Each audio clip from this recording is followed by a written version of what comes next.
What is up? Jeremy Googe back at you again this week, this time from the car. This should be where all of my vlogs come from. I'm always in here. Actually, my most viewed video on YouTube, which isn't a lot, I shot in this seat. This is Valak, my Sequoia. If you follow me on Instagram, you've seen it for sure. But enough about that. Today I'm coming on just to talk about why I have switched back to Sony. What I'm loving about it and what I look forward to doing in the future with it. But how about this sweet poncho? Like, for real. Let's check that out. My favorite YouTubers, Becky and Chris, they have a segment they do called Tuxedo Time, where they basically sit in pajamas and vlog. But I mean, this poncho is the best gas station find today for me, for sure. So maybe, just maybe, it deserves its own spotlight once a week. I'll drop their link below, because if you don't follow them, you're missing out for sure. But enough about them. Let's get into cameras. Let's go. All right, so quick rundown first. I've shot a little of everything.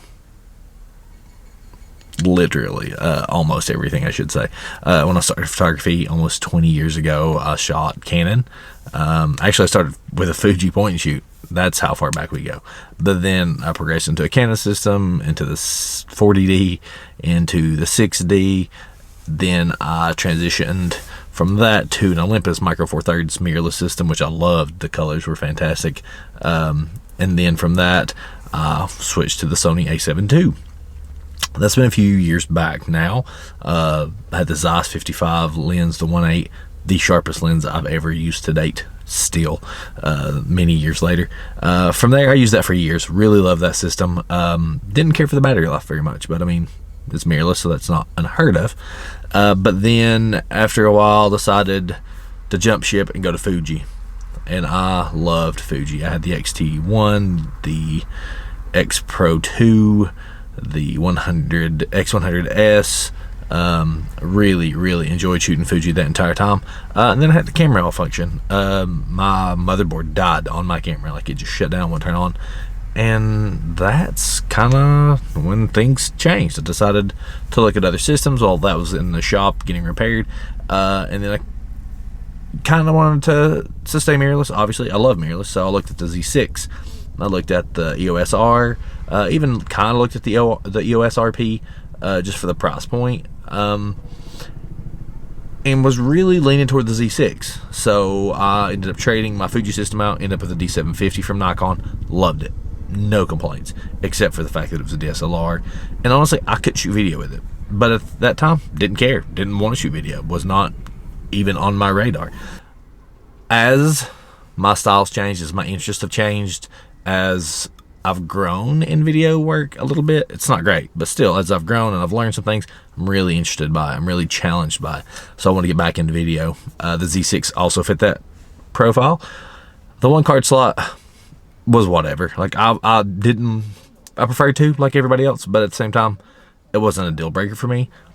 Those expensive XQD cards or whatever, that's a different deal. To replace all of my cards would have been $400 or $500 alone, which I just thought was stupid. So I got to looking around again. Long story short, I really kind of was leaning to the EOS R, but I don't have Canon lenses. I don't have Canon glass, so it was going to be starting all over, for lack of a better word. But then a good friend of mine here, local Josh, he and I have swapped camera lenses and stuff throughout the years. I bought some Fuji stuff from him. He has my Ricoh GR2 now, through some trades and stuff. Wanted to borrow my Nikon, and I borrowed his A7R2, which is this camera. Long story short, this is not my camera. I love this camera. The files are huge, 42 megapixels. But the reason that I'm back to Sony, one, I've missed mirrorless. Two, I missed Sony. I didn't realize how much I've missed it, honestly. And I'm also really intrigued by their their APC cameras, the A6400, the new A65 and 6600 with the flip up screen. I think would be fantastic for stuff like this. And I'm really leaning to maybe make that a second camera.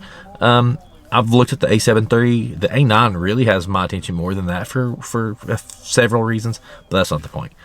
Just go on today to say I'm back to Sony. I switched from Sony and originally, honestly, because the lens selection at that time wasn't great, but also was very expensive. That hasn't changed, but I've also learned a lot since then, and I've grown a lot since then. I currently shoot only the 16-35 f4, this lens, which I love, the Zeiss, and the 85-1.8. It's not the 1.2, it's not the 1.4, but you know what? I can get focus, at 1.4 and 1.2, but like, I'd rather have focus and a little noise and know that my images are sharp, as to have less noise and that razor thin depth of field sometimes. That's just me. That doesn't suit everybody's needs, and that's fine. That's why this is cool. That's why creating is so interesting to me, and it's so rewarding and fulfilling. My camera doesn't have to be the camera you use. Your camera may not work for me. So, just coming back on today, so we're Sony strong. Wes, with my partner at Throat Bunch, still shoots Canon. The colors are really close, in my opinion, so like that's been a nice thing, and I've got an adapter so I can use Canon lenses on the Sony. He can't, but either way, we can share his lenses, so that is cool. But I'd love to know what you're shooting and why, actually, if you're a Sony shooter and if you're back to Sony. What brought you back? I'm really curious. I think it's interesting to see when people shoot something for a while and then come back and like what their rationale is. So I hope you enjoyed this video. Just a quick one. School pickup. Gotta run. Gotta get the boys. Until next time, we'll see you then.